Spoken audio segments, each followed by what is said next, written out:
Hello बच्चों, welcome to proudy graduates physics. मैं हूं Abhishek Mishra. Very good afternoon सबको। और आज हम लोग पढ़ने वाले हैं इंट्रिंसिक सेमीकंडक्टर का सेकंड लेक्चर और मेरा पूरा टोटल फोर्थ लेक्चर है ये। तो आज हम लोग पढ़ेंगे इंट्रिंसिक सेमीकंडक्टर में ड्रिफ्ट वेलोसिटी, मोबिलिटी, कंडक्टिविटी। तो सब लोग कॉपी पेन बढ़िया से निकाल लो सब लोग और बिल्कुल रेडी हो जाओ। अब हम लोग स्टार्ट करने जा रहे हैं drift velocity, mobility and conductivity of semiconductor.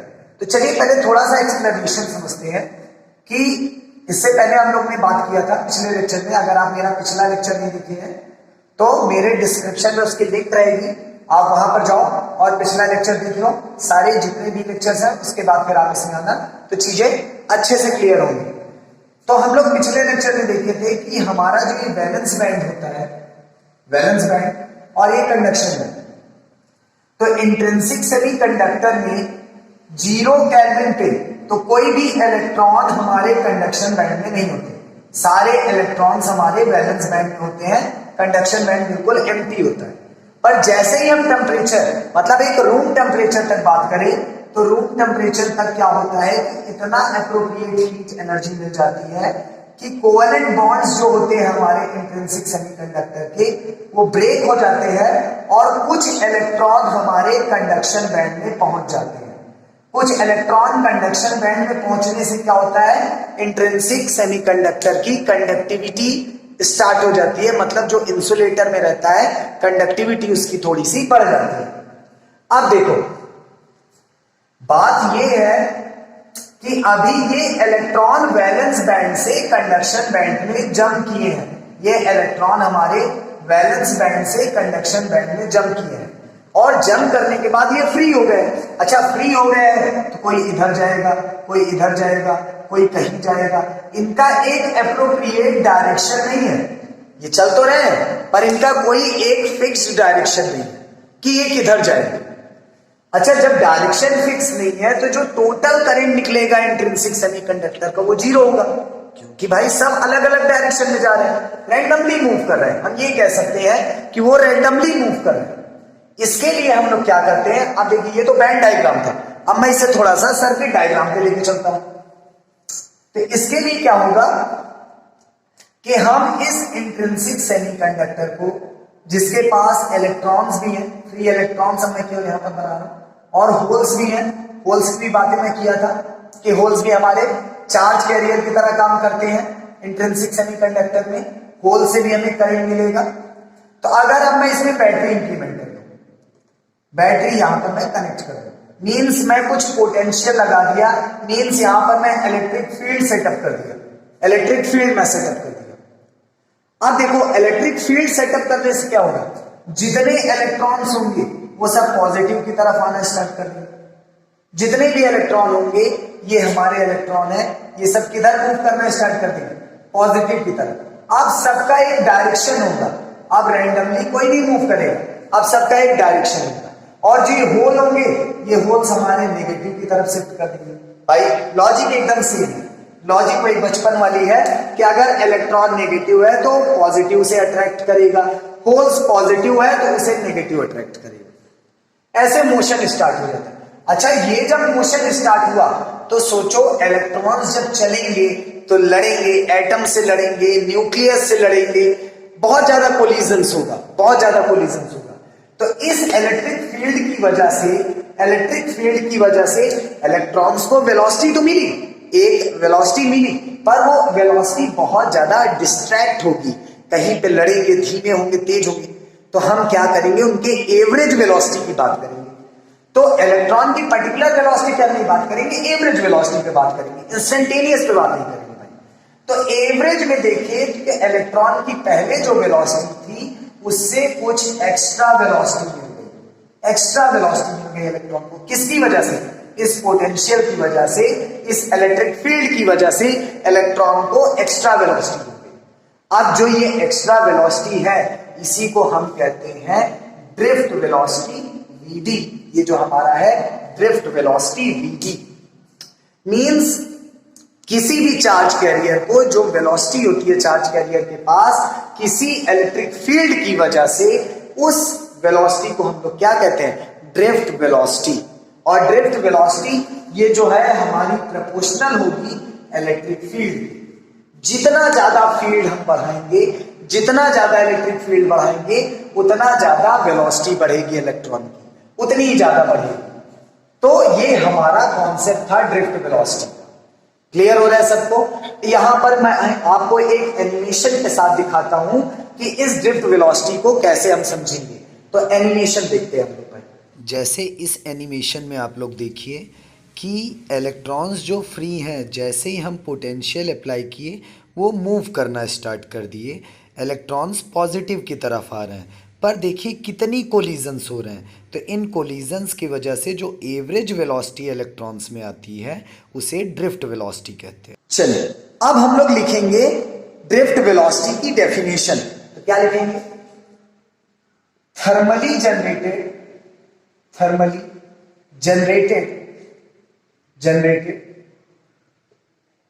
ये ड्रिफ्ट वेलोसिटी की आपकी डेफिनेशन है।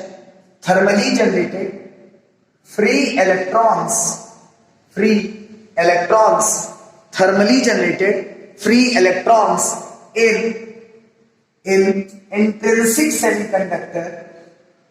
Intrinsic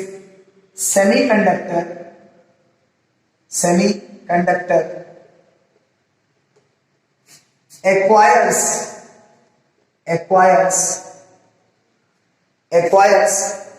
some extra velocity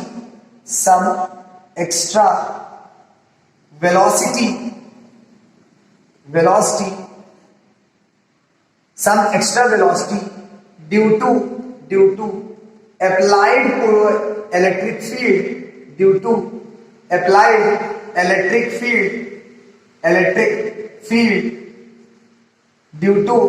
applied electric field this velocity is known as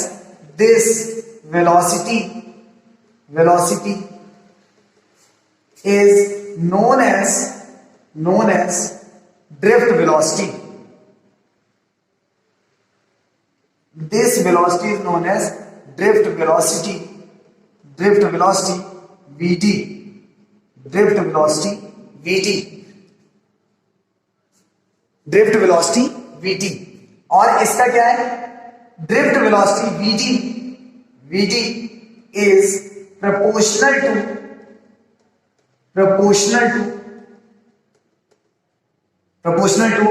applied electric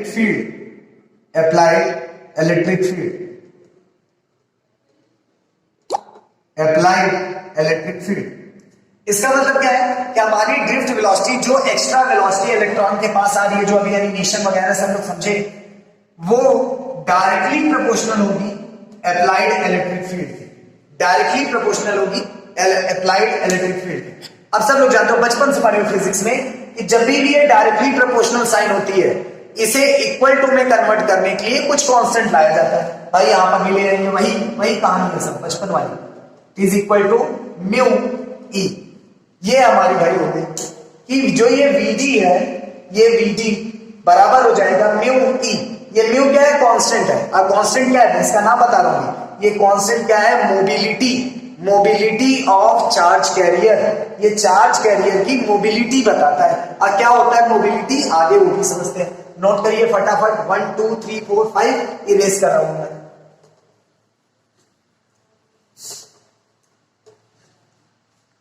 चलो, where constant mu is known as mobility of charge carrier. Mobility of charge carrier.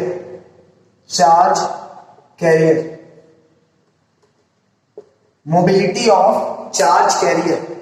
अब देखो, mobility की definition और मतलब दोनों आप लोग समझेंगे भाई।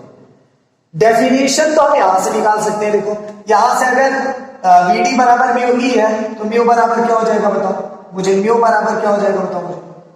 म्यू बराबर हो जाएगा Vd अपॉन ई। मतलब क्या है?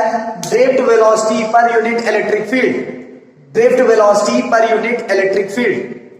ये हो गया भाई। पर मतलब क्या होता है, क्या है ये मोबिलिटी? मोबिलिटी है, हम कह सकते हैं मोबिलिटी है आसानी, किसी कैरियर के फ्लो होने की कितनी आसानी है, कितना ज्यादा उसे दिक्कतें नहीं है, बहुत आराम से फ्लो हो रहा है। तो जितना ज्यादा मोबिलिटी होगी उतना ज्यादा आसानी होगी। इसके लिए एक वर्ड यूज करते हैं ईज, आराम। कितना ज्यादा आराम है चार्ज कैरियर को फ्लो होने के लिए। अगर आराम से फ्लो हो रहा है, बहुत इजीली फ्लो हो रहा है, तो मोबिलिटी ज्यादा है भाई। और मोबिलिटी कम है, इसका मतलब बहुत इजीली फ्लो नहीं हो रहा है। अच्छा, मोबिलिटी आपको बताएगी स्पीड भी, मोबिलिटी आपको बताएगी स्पीड भी, क्योंकि ये देखो मोबिलिटी ज्यादा स्पीड ज्यादा, मोबिलिटी कम स्पीड कम। तो मोबिलिटी हमें ये भी बताएगी, तो ये याद रखो। मोबिलिटी क्या है? कितनी आसानी से कोई चार्ज कैरियर फ्लो होता है, उसी का मेजर है। मोबिलिटी क्या है? कितनी आसानी से कोई चार्ज कैरियर फ्लो होता है। ease of motion of a charge carrier is the measure of ease of motion of a charge carrier is known as mobility। तो मोबिलिटी के बारे में लिखेंगे हम लोग थोड़ा सा यहां पर। चलिए, mobility is defined as mobility is mobility of a charge carrier of a charge carrier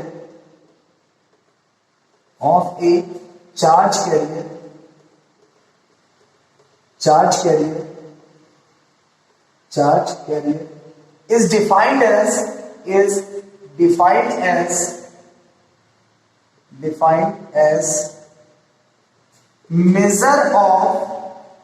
measure of ease, आराम, ease of motion of charge carrier, measure of ease of motion of charge carrier, ease of motion of charge carrier। और in other word इसका मतलब अब दूसरी definition ये भी आप use कर सकते हो। अभी बताया था कि drift velocity per unit applied electric field. दूसरे शब्दों में क्या हो जाएगी इसकी definition? Drift velocity per unit applied electric field क्या हो जाएगा? Mobility is defined as drift velocity per unit applied electric field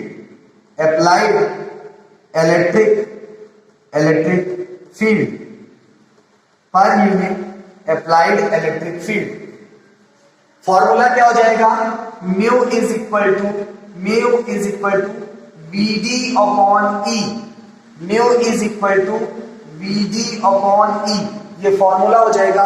बहुत इंपॉर्टेंट फॉर्मूला है, इसे बिल्कुल याद रखना आप लोग।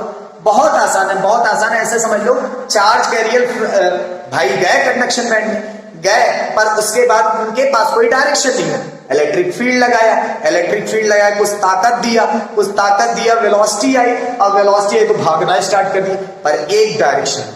क्योंकि जब आपको कोई कुछ चीज देता है तो वो आपको अपने हिसाब से चलने के लिए करता है। तो इसलिए जब उन्हें ताकत मिली तो उन्होंने क्या काम किया? एक डायरेक्शन में मूव करना स्टार्ट किया। तो चलिए देखिए, एक नोट पॉइंट है मोबिलिटी के बाद कि mobility of free electron is greater than hole. ये क्या है कि इलेक्ट्रॉन ज्यादा आसानी से चलते हैं इन कंपैरिजन होल। समझो क्यों ऐसा है? इलेक्ट्रॉन है हमारे कंडक्शन बैंड में, जो फ्री इलेक्ट्रॉन है भाई ये कंडक्शन बैंड में, और जो हमारे बेचारे होल है ये कहां है? वैलेंस बैंड में। अब सब लोग जानते हो वैलेंस बैंड में न्यूक्लियस का अट्रैक्शन ज्यादा होता है। वैलेंस बैंड में जो हमारे पॉजिटिव चार्ज है उनका इंपैक्ट ज्यादा होता है, वो बांध कर रखते हैं। तो भाई यहां पर जो चार्ज कैरियर वो बंधा है, वो फ्रीली नहीं मूव कर सकता, वो किसी से रिस्ट्रिक्टेड है। पर यहां वाला फ्री है, ये फ्री है, बिल्कुल आजाद है। तो ये जो फ्री है ये ज्यादा आसानी से चलेंगे, ज्यादा आराम से चलेंगे। इन इनकी मोबिलिटी ज्यादा है। और ये जो बेचारे ये उतनी आराम से नहीं चलने पाएंगे, बाउंड है, तो ये इनकी मोबिलिटी कम है। तो यहाँ कभी कभी क्वेश्चन आता है कि why the mobility of free electron is greater than hole, तो आंसर क्या रहेगा? No additional energy is required to maintain the motion of free charge, या फिर फ्री इलेक्ट्रॉन। फ्री इलेक्ट्रॉन जो है हमारे, उनके मोशन को मेंटेन रखने के लिए कोई भी एडिशनल एनर्जी नहीं चाहिए। अरे वो खुद ही पा के निकले भाई, कितनी एनर्जी दोगे उसे, तो खुद ही एनर्जी मिली उन्हें, तो उन्हें कोई एक्स्ट्रा एनर्जी नहीं चाहिए अपने मोशन को मेंटेन रखने के लिए, केवल उन्हें डायरेक्शन चाहिए, बस एनर्जी नहीं चाहिए चलने के लिए। तो इसीलिए इनकी मोबिलिटी ज्यादा होती है in comparison mobility of hole. बिल्कुल नोट करिए इसे, बहुत इंपॉर्टेंट बात है भाई। एक टॉपिक और बची आज के लेक्चर में, कंडक्टिविटी। उसके बाद फिर हम लोग नेक्स्ट लेक्चर में देखेंगे एक्सट्रिंसिक टाइप सेमीकंडक्टर। चलो नेक्स्ट पे चलते हैं, जो कि है हमारी conductivity of intrinsic semiconductor. Conductivity of conductivity, चलो देख लेते हैं पहले, उसके बाद फिर देख लेंगे। चलो कंडक्टिविटी क्या होता है? कंडक्टिविटी क्या होता है कि नंबर ऑफ चार्ज कैरियर और क्या उसका दायरा है। नंबर ऑफ चार्ज कैरियर और कितने दायरे में घूम रहा है, कितने एरिया में घूम रहा है, वो है कंडक्टिविटी। जितना ज्यादा चार्ज कैरियर के नंबर बढ़ेंगे उतना ही ज्यादा सेमीकंडक्टर की कंडक्टिविटी बढ़ेगी। तो कंडक्टिविटी क्या है? नंबर ऑफ चार्ज कैरियर, या फिर हम क्या कह सकते हैं, extent of motion of charge career. वो ईज था, आराम था, यहां पर एक्सटेंट मतलब दायरा, कितने दायरे में चार्ज कैरियर फ्लो हो रहे हैं। तो क्या कहेंगे? It is a measure of extent of motion of charge career, extent of motion of charge career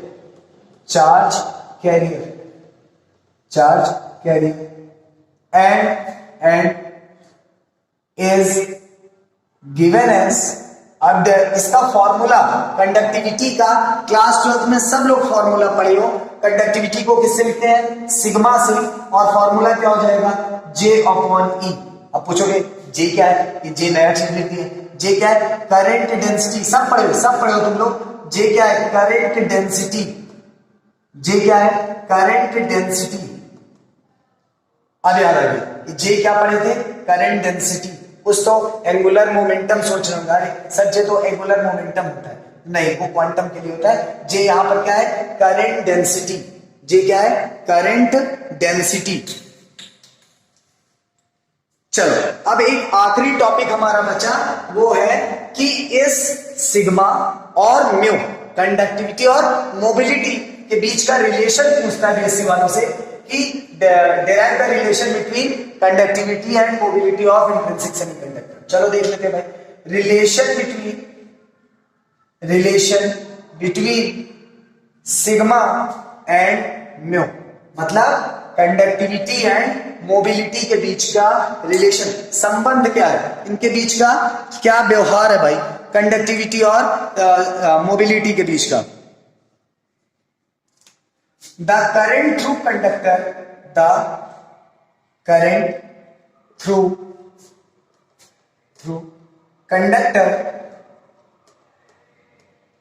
conductor in a applied potential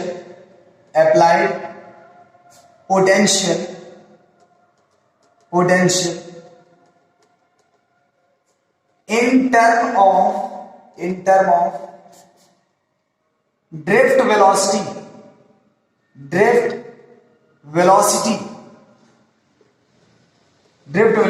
is given as भाई क्या दिया जाए, समझो बात को समझो। करंट किसी पोटेंशियल डिफरेंस की वजह से, बिल्कुल पता है जहां V नहीं होगा I नहीं होगा, जहां पर V नहीं होगा I नहीं होगा। कैसे? V is directly proportional to I। तो जहां V नहीं वहां I नहीं, जहां I नहीं वहां V नहीं। चलो बात सही, एकदम सही।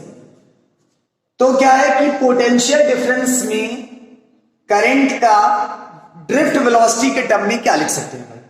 तो मैं लिख रहा हूं यहां पर I is equal to NE A VD। हो गया? अरे सर आप कुछ भी लिख देते हैं। नहीं, ऐसा नहीं, कुछ भी नहीं लिखते, सबका एक लॉजिक है भाई। करंट की डेफिनेशन क्या पढ़े भाई? I is equal to Q upon T। बहुत बच्चों वाला है। I is equal to Q upon T, class 10 में पढ़े हो, यहीं से ये ले आऊंगा। चलो, N क्या है? इससे पहले तुम लोग को बताया था कि यहां पर जो N है, N क्या है? Number of charge career, number of charge carrier per unit volume, charge carrier per unit volume. याद करो, ये इंट्रिंसिक का पिछले लेक्चर में बताया था कि N क्या है? Number of charge carrier per unit volume. समझो मतलब, इसका मतलब अब थोड़ा सा मैं इरेज कर रहा हूं ऊपर की हेडिंग और तुम लोग को ये बताता हूं ये फॉर्मूला आया कैसे। बताना नहीं चाहिए मुझे क्योंकि क्लास 12 में तुम लोग पढ़ते हो, फिर भी बता दे रहा हूं। चलो, N को क्या लिख सकते हैं? Number of charge carrier per unit volume, number of charge carrier per unit volume. मान लेते हैं वहां पर चार्ज कैरियर कुछ भी है, ABCDEFGH कुछ भी, मान लेते हैं B charge carrier per unit volume, ये हो गया भाई। Number of charge carrier per unit volume, ये हो गया N की वैल्यू। उसके बाद बात आई I is equal to Q upon T। समझो यार, हमें I बराबर QT चाहिए, मतलब चार्ज चाहिए। चार्ज को हम NE लिखें, कैसे लिखें? देखो यहां, नंबर ऑफ चार्ज कैरियर, केवल नंबर ऑफ चार्ज कैरियर यहां पर निकालें। Number of charge carrier per unit volume है, हम केवल नंबर ऑफ चार्ज कैरियर निकालना चाहें। Number of charge career B की वैल्यू क्या हो जाएगी? NV B यहां पर वॉल्यूम के लिए NV। अच्छा, वॉल्यूम को क्या लिख सकते हैं? वॉल्यूम को लिख सकता हूं एरिया इंटू डिस्टेंस x या फिर लेंथ x, कुछ भी लिख सकते हो। एरिया इंटू डिस्टेंस x पढ़े हो ना भाई? Area into length is equal to volume, या फिर length into length is equal to volume. वो भी होता है, ये भी होता है, दोनों। अब देखो, अगर इतने चार्ज कैरियर है तो एक चार्ज कैरियर के पास कितना चार्ज होता है? E बताया हो, चाहे प्रोटॉन हो चाहे इलेक्ट्रॉन हो, चार्ज इतना ही होगा, 1.6 इंटू 10⁻⁹। तो इतना इंटू ये हो गया टोटल चार्ज। देखो ये क्या हो गया? Total charge. तो टोटल चार्ज के लिए हमें क्या करना पड़ेगा? दोनों साइड E से मल्टीप्लाई करना पड़ेगा, तो ये हमारा आ जाएगा Q की वैल्यू NEXE। फिर से देखो कैसे हुआ? Number of charge carrier per unit volume ऐसे लिख लिए। B क्या है? नंबर है, गिनती, कितने चार्ज कैरियर है, पर यूनिट वॉल्यूम मतलब वॉल्यूम। अब यहां पर मैं B की वैल्यू निकालूं तो B बराबर हो गया NV को क्या लिख सकता हूं? N into area into length X, मान लिए X है। अब नंबर को चार्ज में बदलना है तो 4 से मल्टीप्लाई कर दिए दोनों साइड। अब चार्ज हो गया टोटल चार्ज, क्योंकि इतनी चार्ज है, जब एक एक चार्ज कैरियर E है तो 10 है तो 10 ही, 20 है तो 20 ही, 30 है तो 30 ही, जितने भी होंगे उतने ही। तो ये टोटल चार्ज हो गया। टोटल चार्ज क्या हो गया? NaXE, याद रखना इसे, NaXE, ये टोटल चार्ज हो गया। रख दो वैल्यू भाई यहां पर। तो I बराबर क्या आएगा? I बराबर आएगा NaXE अपॉन T। अच्छा, ये X अपॉन T देखो, X upon T, distance upon time velocity, displacement upon time velocity, चाहे डिस्टेंस ना हो चाहे डिस्प्लेसमेंट, लीनियर के लिए सब सही है भाई। तो डिस्टेंस अपॉन टाइम वेलोसिटी या फिर स्पीड आ गई, ड्रिफ्ट वेलोसिटी एवरेज स्पीड है, तो क्या हो गया? NAEVD।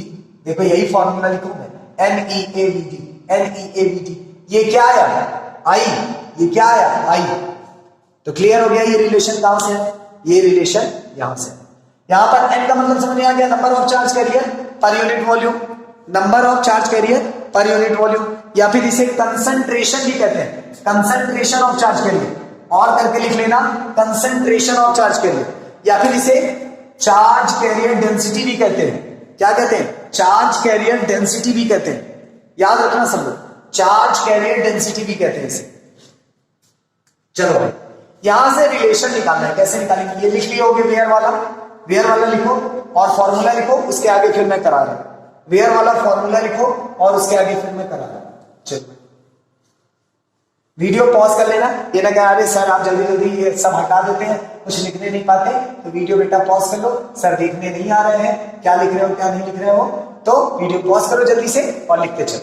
चलो अब यहां पर मैं क्या कर रहा हूं, यहां पर मैं एक काम करता हूं, इस एरिया को इधर ले लेता हूं, तो I/A बराबर हो जाएगा NEVT, ये हो गया। VT मतलब drift velocity, current upon area, current density, current density area, वैसे भी mass density, mass upon density मतलब क्या होता है, जो भी हो अपॉन एरिया कर दो, जो भी हो अपॉन एरिया कर दो, तो वही है। तो यहां पर क्या है कि करंट डेंसिटी हो गया, dividing both side by E, dividing both side by E, तो क्या हो जाएगा J upon E NEVD upon E। अच्छा अभी ये दोनों फॉर्मूले पढ़ो, दोनों, ये क्या है भाई बताओ, और ये क्या है ये भी बताओ, दोनों फॉर्मूले पढ़ो, अभी तुरंत पढ़ो दोनों फॉर्मूले, जल्दी जल्दी बताओ क्या है। ये है आपका सिग्मा कंडक्टिविटी, और ये क्या है आपका मोबिलिटी। तो यहां पर रिलेशन मिल गया आपको, रिलेशन मिल गया, conductivity is equal to NE mobility, NE mobility. अब देखो अगर आप चाहो मन अगर करे तो आप इलेक्ट्रॉन के लिए भी कंडक्टिविटी निकाल सकते हो, होल के लिए। करना क्या है समझ लो क्या करना है, बहुत बड़ी बात नहीं है, सिग्मा E इलेक्ट्रॉन के लिए निकाल रहे हैं, या फिर यहां पर बहुत लोग F का यूज करते हैं फ्री इलेक्ट्रॉन के लिए, कुछ भी यूज करो आप समझो बस, और कोई ना समझे। NE यहां पर क्या हो जाएगा म्यू, फ्री इलेक्ट्रॉन की मोबिलिटी भी तो लोगे, अगर कंडक्टिविटी होगी इलेक्ट्रॉन की तो मोबिलिटी भी होगी। चलो भाई होल के लिए आ जाओ, अगर होल, अरे वही कहानी है, सब कुछ वही कहानी है, तो यहां पर क्या होगा म्यू H। अच्छा एक चीज और देखो, क्या ये कंसंट्रेशन बराबर है, क्या ये कंसंट्रेशन बराबर है इंट्रिंसिक के लिए, इंट्रिंसिक सेमीकंडक्टर के लिए क्या ये number of charge carrier per unit volume बराबर है। अगर मैं कहूं तो कहोगे हाँ बिल्कुल बराबर है, क्योंकि थर्मली जनरेटेड है, number of electron and hole are always equal, number of electron and hole are always equal. तो ये आप यहां पर चाहे NF लिखो, चाहे N लिखो, चाहे NH लिखो, चाहे N लिखो, ये दोनों बराबर है, तो बिल्कुल बात एकदम सही है। याद रखना, ये आपका हो गया आज इंट्रिंसिक सेमीकंडक्टर के लिए कंडक्टिविटी मोबिलिटी, सब कुछ पूरा हो गया। अब आ जाते हैं कुछ जरूरी बातें कर लेते हैं। जरूरी बातें क्या है, वही है कि भाई चैनल को सब्सक्राइब कर दो, लाइक कर दो और शेयर कर दो, कुछ नहीं जाता तुम लोग को, बस एक बटन क्लिक करना है, फायदा समझो। अगर सब्सक्राइब करोगे तो जो भी वीडियोस मैं अपडेट करूंगा तुरंत आपके पास नोटिफिकेशन, हाँ सब्सक्राइब के साथ एक बेल आइकन होता है उसे जरूर प्रेस करना। बाकी सब लोग मस्त रहो, कोविड-19 में पढ़ते रहो, पेपर अच्छे जाएंगे। Thank you.